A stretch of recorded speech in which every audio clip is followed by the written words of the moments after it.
Hello guys, আজকে এই পুরনো 1000 বছর আগের গাছ, আজকে তার উপর বসে একটি ভিডিও বানাচ্ছি। আপনারা সকলেই দেখবেন। আজকে সংসারী নিয়ে একটি ভিডিও বানাচ্ছি, আপনারা সকলেই পুরা ভিডিও দেখবেন। আজকে অপরপর পরকীয়ার কারণে সংসারী ধ্বংস হয়ে যাচ্ছে। বোনেরা আমার, আপনাদের উদ্দেশ্যে একটি কথা বলি।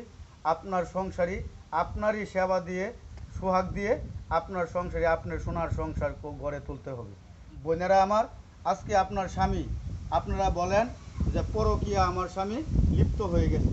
আসলে যদি আপনার স্বামী যদি পরকীয়া হয়, আপনি এই সমস্ত কাজটি করেন। আপনার স্বামী কাজের শেষে যদি বাড়িতে আসে, গোসলখানায় যদি আপনি গামছা লুঙ্গি সাবান দিয়ে বলেন যে স্বামী এসেছে, অনেক পরিশ্রম করেছে, আপনি সোহাগের সাথে যদি বলেন তুমি এসো, তুমি গোসল করো, তুমি অনেক পরিশ্রম করেছো, তখন সে গোসল করে আসার পর তারপরে যদি স্ত্রী বলে যে এই যে খানা দানা তুমি শেষ করো, তারপরে তোমার সাথে কথা বলি, তখন খানা দানা যদি শেষ করার পর যদি কোনো স্বামীকে যদি স্ত্রী বলে যে তুমি কোথায় ছিলা, তখন ওই স্বামী কখনো ওইখানে তক্ক জড়াবে না, গ্যাঞ্জাম সৃষ্টি হবে না, বিশৃঙ্খলা সৃষ্টি হবে না।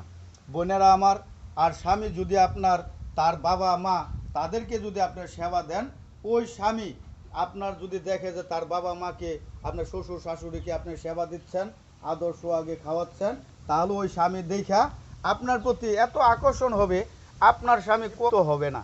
বোনেরা আমার, আসুন আপনারা সকলেই যদি সংসারীকে সুন্দর করতে চান, তাহলে স্বামীর সাথে ভালো ব্যবহার করেন, স্বামীর সাথে এই ন্যায় তক্ক জড়াবেন না, মুখে কথায় কথায় তক্ক করবেন না, তাহলে স্বামী কোনোদিন পরকীয়া লিপ্ত হবে না। বোনেরা আমার, আজকে আপনাদের ব্যবহারের কারণে, আপনাদের নেচারের কারণে, আপনাদের বিশৃঙ্খলার কারণে আপনার শত শত সংসারী বিচ্ছিন্ন হয়ে যাচ্ছে।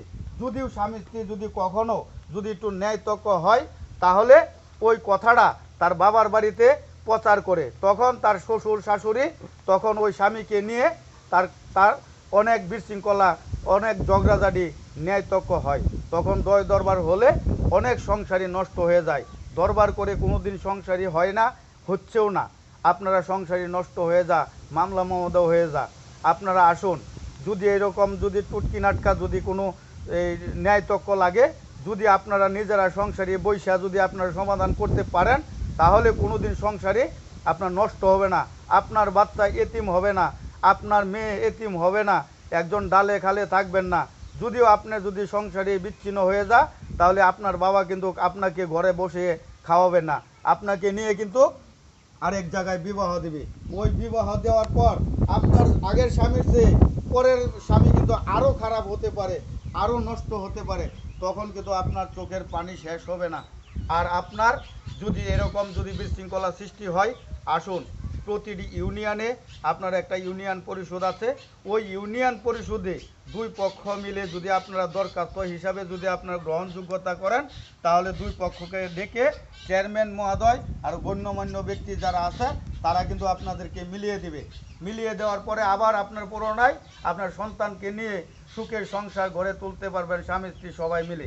কিন্তু আজকে দেখা যাচ্ছে কোনো কিছু হতে না হতে আপনারা সকলেই আপনার কোর্টের মাধ্যমে যে আপনার স্বামীর উপর মামলা করেন, ওই স্বামীর উপর মামলা করলে অনেক 5 বছর 10 বছর ওই মামলা আপনার এই হয়রানির শিকার হতে হয়।